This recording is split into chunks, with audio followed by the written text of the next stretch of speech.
नमस्कार दोस्तों, मैं सुनील अमृत संसार अकेडमी में आप सभी का स्वागत करता हूं।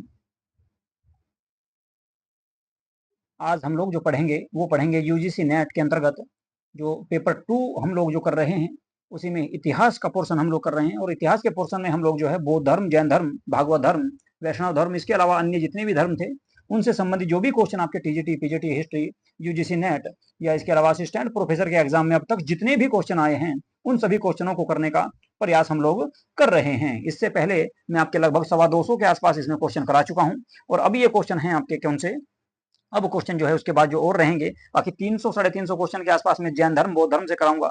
इससे जो ना बहुत सारे जो है आपके इससे क्वेश्चन आते रहते हैं इनसे, भाई बौद्ध धर्म, जैन धर्म और आपके भागवत धर्म से संबंधित। ठीक है, अक्सर एक क्वेश्चन यहाँ से देखने को आपको उम्मीद है कि यूजीसी नेट में भी देखने को मिलेगा। ठीक है, तो यदि आप लोग हमारे यूट्यूब चैनल पर पहली बार आए हैं, नए आए हैं पहली बार आज, तो प्लीज हमारे यूट्यूब चैनल को सब्सक्राइब अवश्य कर लें, क्योंकि इस चैनल पर आपको आपके हिस्ट्री और पॉलिटी, ठीक है, सॉरी केवल हिस्ट्री अभी तो फिलहाल, ठीक है, हिस्ट्री, इसके अलावा यूजीसी नेट पेपर 1 के जो आपकी यूनिट बची हुई है वे सारी की सारी इस पे कराने का मैं आपको प्रयास करूंगा भाई। ठीक है, चलिए जी, तो जो है आपका यूजीसी नेट हिंदी माध्यम के नाम से जो हमारा आपका टेलीग्राम चैनल था उस पर भी आपको ये क्लासें उपलब्ध कराई जाएगी। लेकिन अभी फिलहाल जो है, ठीक है, उसमें कोई समस्या आ गई तो फिलहाल मैं जो आप लोगों को संसार अकेडमी टेलीग्राम चैनल पर ये आपकी वीडियोस, ये क्लासें उपलब्ध करा रहा हूं। ठीक है, तो चलिए जी करते हैं स्टार्ट आज की क्लास को। तो सबसे पहला जो क्वेश्चन आप लोगों के सामने है वो है बौद्ध संघों के आचरण के नियमों का संकलन निम्नलिखित में से किस ग्रंथ में मिलता है, यानी कि कौन सा वो ग्रंथ है जिसमें बौद्ध संघों के आचरण, नियम कानून के बारे में जानकारी प्राप्त होती है। देखिए भाई, ठीक है, विनय पिटक के बारे में आप लोगों ने सुना होगा, विनय पिटक के बारे में आप लोगों ने सुना होगा। विनय पिटक की जो रचना की गई थी, ये पिटक जो जोड़ा गया, ये पहली बौद्ध बैठक जो हुई, पहली बौद्ध बैठक जो हुई थी आपकी कहां पर, पहली बौद्ध बैठक कहां पर हुई थी, पहली बौद्ध बैठक जो हुई आपकी कहां पर हो गई, ये हुई थी जी आपकी राजगृह में। ठीक है, राजगृह में ये बैठक हुई और उसी में आपके दो पिटक जोड़े गए। एक पिटक था आपका विनय पिटक और दूसरा था आपका क्या, आपका सुत पिटक। ठीक है, तो राजगृह में जो पहली बौद्ध बैठक हुई उसमें ये पिटक जोड़े गए। और ये पूछ रहा है भाई, ठीक है, ओ सॉरी, ये तीसरा जो पिटक है, ये तीसरा पिटक जोड़ा गया तीसरी बैठक में पाटलिपुत्र में अशोक के शासनकाल में हुई थी। दूसरी बैठक जो हुई है राजगृह में, ये आपकी सप्तकर्णी गुफा में हुई थी। और अजात शत्रु इस समय भारत के शासक थे, या आपके अजात शत्रु या अज्ञात शत्रु इनको कहा जाता है। ठीक है जी, अजात शत्रु जो है इस समय मगध के शासक थे, तो उनके समय ये बैठक हुई थी। इसी में आपका क्या जोड़ा गया, सुत पिटक और विनय पिटक। पूछ रहा है कि बौद्ध संघों के आचरण के नियमों का संकलन किस में किया गया, ये किया गया विनय पिटक में। ठीक है, तो विनय पिटक में किया गया, तो आंसर सही हो जाएगा आपका ए ऑप्शन आपका इसमें सही हो जाएगा। अगला क्वेश्चन देखते हैं कौन सा है। अगला क्वेश्चन है निम्नलिखित में से किस शासक ने अपने सिक्कों पर शाक्य मुनि बुद्ध की आकृति अंकित करवाई थी। बताओ भाई, कितना बढ़िया क्वेश्चन है। ठीक है, कि कौन सा वो राजा था जिसने अपने सिक्कों पर, जिसने अपने सिक्कों पर शाक्य मुनि बुद्ध की आकृति अंकित करवाई, आकृति अंकित करवाई। देखो भाई, गौतम बुद्ध की पहली बार मूर्ति ही किसके काल में बनी, ये देखना है आपको। पहली बार मूर्ति ना तो अशोक के काल में बनी, ना ही विम कडफिसेस के काल में बनी, और ना ही हर्षवर्धन, तो बाद में आए थे। तो कनिष्क के शासनकाल में गौतम बुद्ध की मूर्ति बननी शुरू हुई थी और उसी समय सिक्कों पर गौतम बुद्ध की मूर्ति उकेरी गई। बात करें कनिष्क की और बता देता हूं इसके बारे में। कनिष्क के काल में ही बौद्ध धर्म की जो चौथी बैठक हुई, ये आपके कहां पर हुई, कुंडलवन कश्मीर में। कुंडलवन कश्मीर में जो बैठक हुई थी, इसमें हीनयान और महायान दो संप्रदायों में बौद्ध धर्म टूट गया था, तो वो भी आपकी कनिष्क के समय ही हुई थी।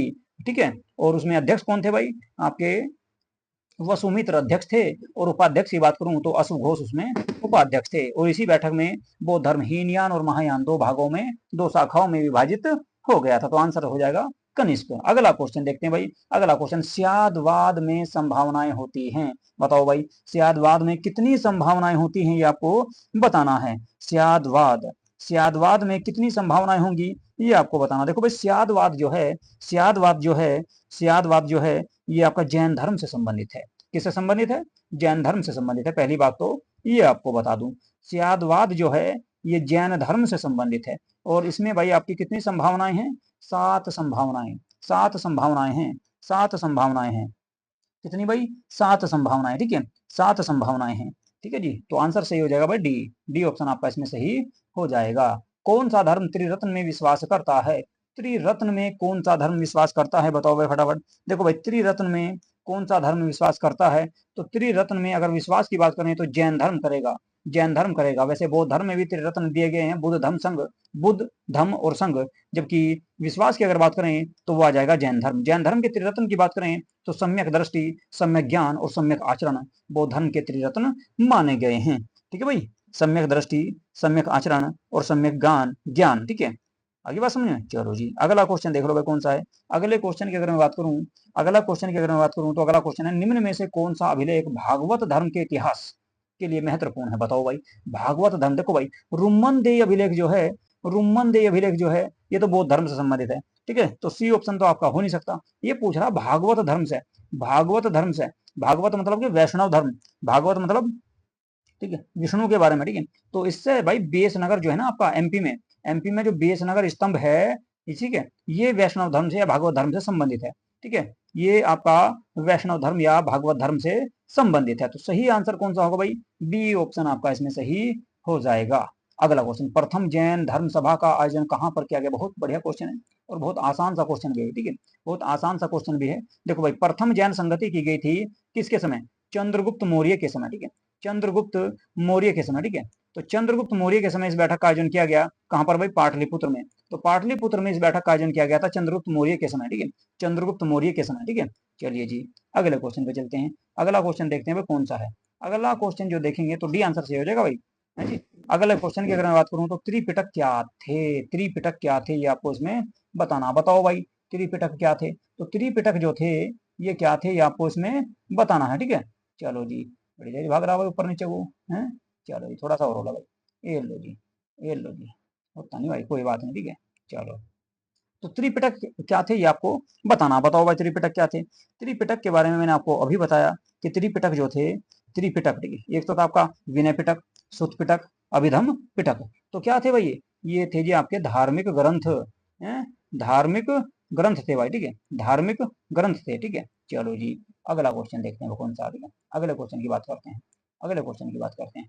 अगला जो क्वेश्चन है आप लोगों के सामने वो आ गया, जैन धर्म के सिद्धांतों के अनुकूल नहीं है। क्या अनुकूल नहीं हुआ जैन धर्म के सिद्धांतों के?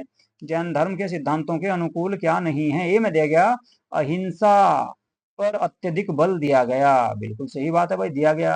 काया कलेश से शरीर का अंत, काया कलेश से शरीर का अंत है, ये तो भाई आपका जो ना, ये भी सही बात है। काया कलेश यानी कि कुल मिला के एंड में आके जैन धर्म के लोग खाना पीना बंद कर दें बिल्कुल। ठीक है, उससे क्या होता है? शरीर का अंत हो जा, मोक्ष प्राप्त हो जा। उसी को कहा गया क्या? संथारा। क्या कहा भाई? संथारा, संथारा, या इसी को बोलते हैं संलेखना पद्धति, जन भाषा का प्रचार। ये भी सही है। ईश्वर द्वारा केवल्य प्राप्ति, गलत बिल्कुल, ये नहीं माना गया। ये आपका जैन धर्म के अनुकूल नहीं है।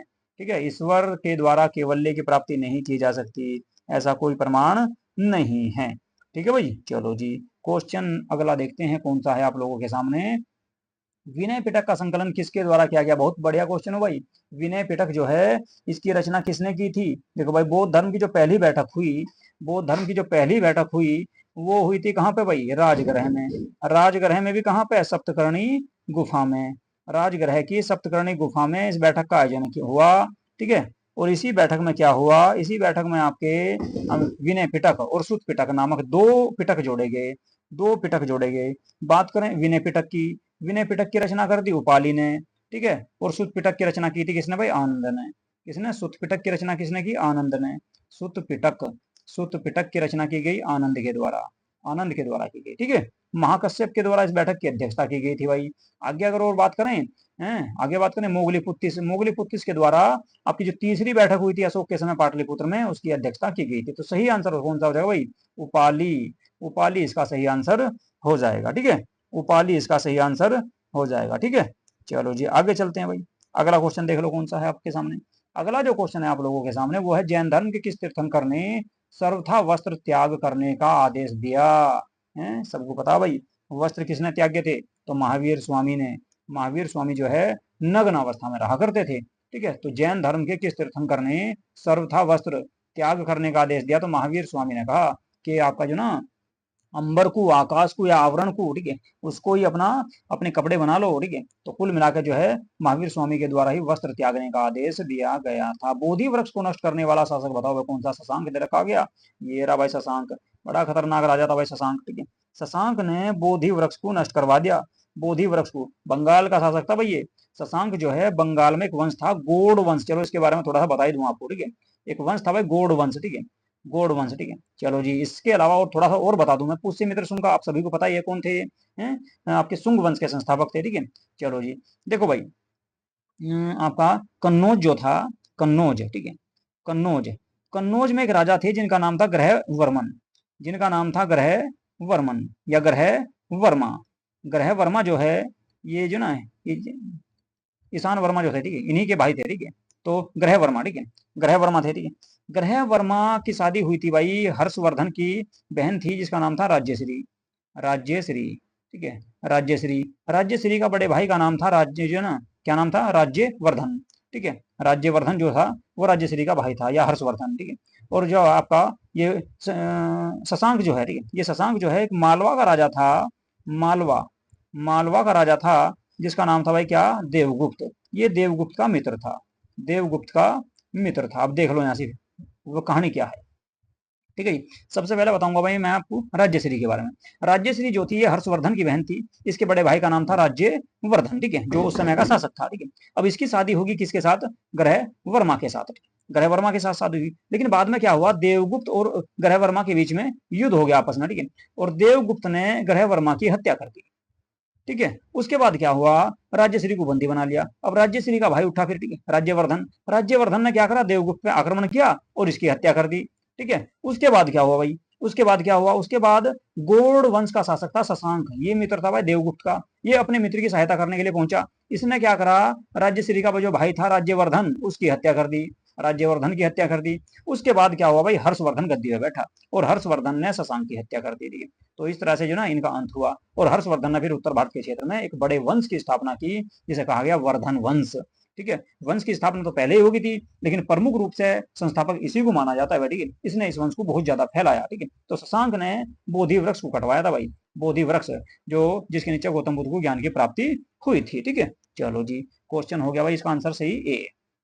अगला क्वेश्चन देख लो क्या है भाई, अगला क्वेश्चन, ठीक है। भाई देखो, ये जो पीडीएफ है आपको, ये संसार अकेडमी टेलीग्राम चैनल जो है हमारा, उस पर प्राप्त होगी, ठीक है। संसार अकेडमी के नाम से ये लिख रहा है भाई, यहाँ से देखो, संसार अकेडमी, संसार अकेडमी, ये तो ठीक है टेलीग्राम चैनल जो है हमारा, उस पर आपको ये पीडीएफ प्राप्त हो जाएगी, पेपर 1 की भी और पेपर 2 की भी, ठीक है। तो रिविजन के तौर पर आप जो है इनको पढ़ सकते हो भाई, ठीक है। चलिए जी, अब देखते हैं भाई अगला क्वेश्चन, ठीक है। और यदि भाई आप लोग हमारे चैनल पर पहली बार आए हैं, नए हैं बिल्कुल आज, तो और आपने हमारा चैनल सब्सक्राइब नहीं किया है, तो प्लीज हमारे यूट्यूब चैनल को सब्सक्राइब जरूर कर लो भाई, ठीक है। अगला क्वेश्चन देखते हैं, किस शैव संप्रदाय के अनुयायी भैरव को अपना इष्ट देव मानते हैं, बताओ भाई। भैरव को कौन से जो है अपना इष्ट देव यानी कि सबसे प्रमुख देवता मानते हैं, कापालिक, कापालिक संप्रदाय के लोग जो हैं, ये आपके क्या इष्ट देव को ही अपना सबसे प्रमुख देवता मानते हैं। तो बी ऑप्शन आपका इसमें सही हो जाएगा। अगला क्वेश्चन देख लो, भगवान बुद्ध के द्वारा बताए गए मध्यम मार्ग का क्या अभिप्राय है, बता दो भाई।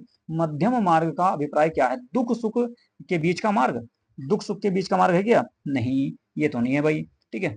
आत्मा परमात्मा के बीच का मार्ग भी नहीं बताया, स्वर्ग की प्राप्ति का मार्ग बताया ना, मध्यम मार्ग इन्होंने बताया, न अधिक काम भोग और न अधिक काया कलेश, यानी कुल मिलाकर मध्यम मार्ग से अपनाओ, अपने जीवन को सुखी रखो। तो डी आंसर आपका सही इसमें हो जाएगा। चलो भाई, अगला क्वेश्चन देख लो क्या है जी। वत्स जनपद की राजधानी बतानी भाई। 16 महाजनपद जो थे उनमें से एक था वत्स, तो वत्स की राजधानी बताओ क्या थी भाई। बहुत बढ़िया क्वेश्चन है भाई। वत्स की राजधानी बतानी आपको क्या थी। देखो भाई, वत्स था आपका उत्तर प्रदेश में, कहां से, प्रयागराज के पास। तो कौशाम्बी इसकी राजधानी हुआ करती थी, कौशाम्बी इसकी राजधानी हुआ करती थी। इंद्रप्रस्थ किसकी राजधानी थी, इंद्रप्रस्थ, इंद्रप्रस्थ, इंद्रप्रस्थ, ठीक है, इंद्रप्रस्थ थी भाई कुरु की राजधानी।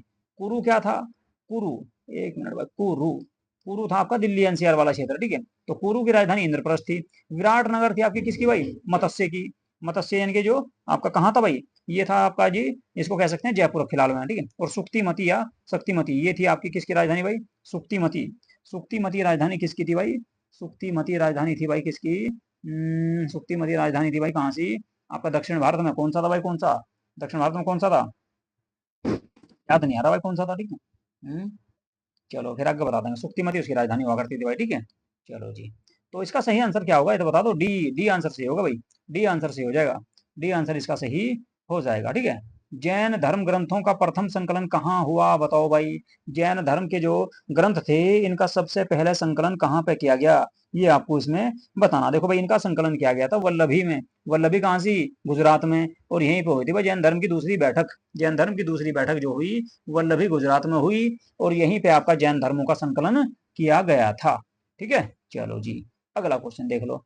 अगला क्वेश्चन है, माउंट आबू में दिलवाड़ा जैन मंदिर किसने बनवाया, बताओ भाई। कितना बढ़िया क्वेश्चन है ना। सोलंकी वंश के राजा थे, सोलंकी वंश के राजा थे, उनके द्वारा क्या करवाया गया, माउंट आबू के क्षेत्र में, माउंट आबू के क्षेत्र में दिलवाड़ा का मंदिर बनवाया गया सोलंकी वंश के राजाओं के द्वारा। माउंट आबू कहाँ से भाई, राजस्थान में, राजस्थान में है। ठीक है, राजस्थान में है। और दिलवाड़ा में जो ना पार्श्वनाथ की मूर्ति है भाई, पार्श्वनाथ, पार्श्वनाथ, एक मिनट भाई, पार्श्वनाथ गलत बता दिया, आदिनाथ। ठीक है, जो ऋषभ देव थे, ठीक है, आदिनाथ भी कहा गया इनको। ठीक है, आदिनाथ की मूर्ति भाई, और दोनों आंखें जो ना हीरे की बनवा रखी इसकी। ठीक है, हीरे की बनवाई गई। ठीक है, प्रथम तीर्थंकर की। ठीक है, तो सोलंकी वंश के राजाओं के द्वारा इसका निर्माण करवाया गया। अगला क्वेश्चन देख लो, सांख्य दर्शन के प्रणेता बताओ भाई। सांख्य दर्शन की स्थापना किसने की थी, सांख्य दर्शन जो है इसकी स्थापना की थी भाई कपिल मुनि के द्वारा। किसके द्वारा, कपिल मुनि के द्वारा। तो डी आंसर सही हो जाएगा। बहुत आसान सा क्वेश्चन है भाई, कपिल मुनि के द्वारा इसकी स्थापना की गई थी, या ये ना इस दर्शन को दिया गया था। महायान शाखा का साहित्य लिखा गया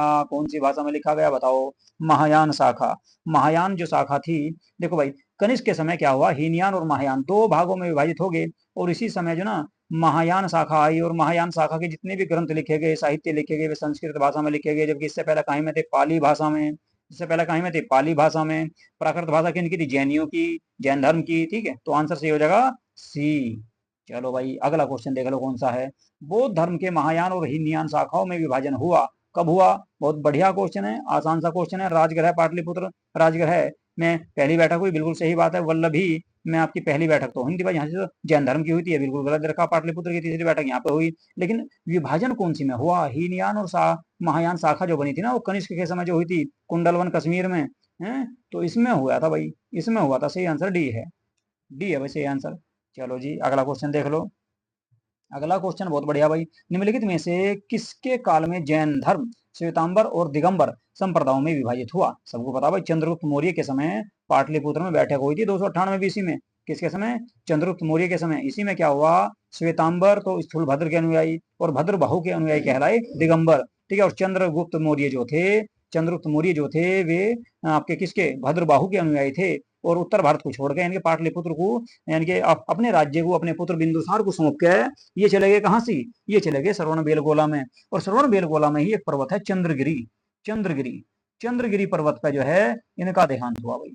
चंद्रगिरी पर्वत पे इन्होंने क्या करा, संथारा या संलेखना पद्धति से अपने प्राण त्याग दिए। ठीक है, तो सी आंसर सही हो जाएगा, सी आंसर आपका सही हो जाएगा। अगला क्वेश्चन देख लो भाई कौन सा है। अगला जो क्वेश्चन है आप लोगों के सामने, अगला क्वेश्चन है भाई शंकराचार्य को लेकर। ठीक है, शंकराचार्य को लेकर भाई अगला क्वेश्चन। शंकराचार्य ने निम्नलिखित में से कौन सा सिद्धांत दिया, बताओ भाई। शंकराचार्य के द्वारा कौन सा सिद्धांत दिया गया, इनके द्वारा अद्वैतवाद, अद्वैत वेदांत, अद्वैतवाद कह लो इसको, या अद्वैत वाद कह लो इसको। ठीक है, तो ये दिया था भाई इन्होंने। ठीक है, चलो जी, तो आंसर सही हो जाएगा भाई आपका डी, डी ऑप्शन इसका सही हो जाएगा। ठीक है, चलो जी अगला क्वेश्चन देख लो, अगला क्वेश्चन कौन सा है। अगले क्वेश्चन की बात करते हैं। अगला जो क्वेश्चन आ गया वो है भाई, लोकायत दर्शन का प्रवर्तक किसे माना गया, लोकायत, बताओ भाई। कितना बढ़िया क्वेश्चन है। लोकायत दर्शन पीजीटी हिस्ट्री 2011 में आया है क्वेश्चन। लोकायत का जो संबंध है ना वो है आपका चारवाक से। चारवाक कौन थे भाई, भौतिकवादी दर्शन, भौतिकवादी व्यक्ति थे चारवाक। ठीक है, चारवाक, तो आंसर सही हो जाएगा भाई ए आंसर सही हो जाएगा। लोकायत दर्शन दिया गया किसके द्वारा, चारवाक के द्वारा, जो भौतिकवादी आपके विद्वान थे। ठीक है, भौतिकवादी। ठीक है, चलो जी अगला क्वेश्चन देखो भाई, कितना बढ़िया, सुमेलित करना है, एक ही क्वेश्चन में कई क्वेश्चन है ये जी। पीजीटी हिस्ट्री 2013 में आया ये भी। तो राजधानी बतानी किसकी सही राजधानी नहीं है भाई, नहीं बताना कि कौन सी राजधानी सही नहीं है। देखो भाई, कौशल की राजधानी श्रावस्ती थी, बिल्कुल सही है। कौशल की राजधानी श्रावस्ती थी, बिल्कुल सही है। अंग की राजधानी चंपा थी, बिल्कुल सही है। अंग की राजधानी चंपा थी, बिल्कुल सही है। चेदी, चेदी की राजधानी देखो पीछे याद नहीं है भाई, चेदी जो ना ये इसी की राजधानी थी, सुक्तिमती है। और दक्षिण भारत में भाई, ये दक्षिण भारत में नहीं थी, ये थी भाई उत्तर प्रदेश में। ठीक है, सुक्तिमती। ठीक है, तो यही आंसर गलत है। कामपिल्य किसकी राजधानी थी, बता दो तो फिर। कामपिल्य जो राजधानी थी वो थी भाई पांचाल की, किसकी, पांचाल। लो जी, पांचाल की राजधानी थी भाई, पांचाल की राजधानी हुआ करती थी कामपिल्य। जबकि चेदी की राजधानी क्या थी, चेदी की राजधानी यहाँ से लिख रहा भाई, चेदी की राजधानी थी सुक्तिमती। सुक्तिमती, सुक्तिमती जो है वो चेदी की राजधानी थी भाई, ठीक है। और मत्स्य की राजधानी थी विराटनगर, ठीक है। तो आंसर सही हो जाएगा भाई कौन सा, सी आंसर सही हो जाएगा भाई, डी नहीं, सी आंसर सही होगा भाई, सी आंसर आपका सही हो जाएगा, ठीक है। तो कौशल की कौन सी थी, श्रावस्ती, अंक की थी चंपा, चेदी की थी सुक्तिमती, और काम्पिल्य थी पांचाल की, मत्स्य थी विराटनगर की, ठीक है। चलो जी अगला क्वेश्चन देख लो भाई। अगला जो क्वेश्चन है आप लोगों के सामने वो आगे, जैन परंपरा के अनुसार बाहुबली किस तीर्थंकर के पुत्र थे, सबसे पहले वाले के थे भाई, बता दो कौन से थे। बाहुबली, या इन्हीं को क्या कहा गया, और बाहुबली को ही आपका गोमतेश्वर के नाम से भी जाना गया, और श्रवणबेला कर्नाटक का जो श्रवणबेल गोला है, यहाँ पर इनकी विशाल मूर्ति है, विशाल मूर्ति है। तो पहले वाले जो थे ना ऋषभनाथ, ऋषभनाथ इन्हीं के पुत्र थे, ठीक है। तो ए आंसर सही हो जाएगा। और बाहुबली की मूर्ति है कहाँ पे, श्रवणबेल गोला में, श्रवणबेल गोला, लो लिख ही दूं भाई है, श्रवणबेल गोला, श्रवणबेल गोला कहाँ पे है भाई, कर्नाटक में, मैसूर में, ठीक है जी, श्रवणबेल गोला। और यहाँ पे प्रत्येक 12 साल बाद महामस्तकाभिषेक त्योहार का आयोजन होता है। जेएनयू का एक आपका त्योहार है जिसे कहा जा क्या, महामस्तकाभिषेक, महामस्तकाभिषेक, महामस्तकाभिषेक त्योहार का आयोजन किया जाए, ठीक है। चलो जी इसके बाद भाई आज का आखिरी क्वेश्चन देख लो कौन सा है, देवनंदा जैन धर्म में किस रूप में प्रसिद्ध हैं, देवनंदा जैन धर्म में किस रूप में प्रसिद्ध हैं, बताओ भाई। देवनंदा कौन थे, सबसे पहली बात तो आपको यह बतानी है, देवनंदा थे कौन। देवनंदा कहा गया भाई महावीर स्वामी की जो माता थी नहीं, त्रिशला, त्रिशला जो थी उनको देवनंदा के नाम से भी जाना जा, किस नाम से, देवनंदा, देवनंदा के नाम से भी इनको जाना जाता है। इस बात की जानकारी कहीं में मिली, कल्पसूत्र में, कल्पसूत्र में, कि भाई देवनंदा जो थी, देवनंदा जो थी, एक पुस्तक है कल्पसूत्र, कल्पसूत्र, कल्पसूत्र में कहा गया कि देवनंदा जो थी यही थी आपकी त्रिशला, त्रिशला या महावीर स्वामी की माता यही थी भाई, ठीक है। आगे बात समझे, तो ये आंसर सही हो जाएगा, ठीक है। यानी बढ़िया क्वेश्चन। चलो जी तो भाई ये थे आपके आज के 25 क्वेश्चन, ठीक है। आप लोगों को आज की क्लास कैसी लगी इसके बारे में आप लोग जरूर बताएं भाई, कमेंट बॉक्स करके, ठीक, कमेंट में करके, कमेंट बॉक्स में जरूर बता दिया करो भाई, ठीक है। इसके अलावा यदि आप लोग हमारे चैनल पर पहली बार आए हैं, बिल्कुल नए आए हैं आज, और आप लोगों ने हमारा चैनल सब्सक्राइब नहीं किया है, तो प्लीज हमारा चैनल संसार अकेडमी के नाम से हमारा टेलीविजन यूट्यूब चैनल जो है, और इसी नाम से टेलीग्राम चैनल भी है, ठीक है। तो दोनों को ज्वाइन कर लो, ठीक है। टेलीग्राम चैनल पे आपको पीडीएफ मिलनी है, पेपर 1 की भी और पेपर 2 की भी, ठीक है। और आपके संसार अकेडमी जो आपका यूट्यूब चैनल है, यहाँ पे आपको डेली क्लास मिलेगी भाई, डेली आपको क्लास मिलेगी आपकी हिस्ट्री की भी और पेपर 1 की भी, ठीक है। चलिए जी तो आज की क्लास को करूंगा यहीं पे समाप्त। नमस्कार, ठीक है, नमस्कार भाई।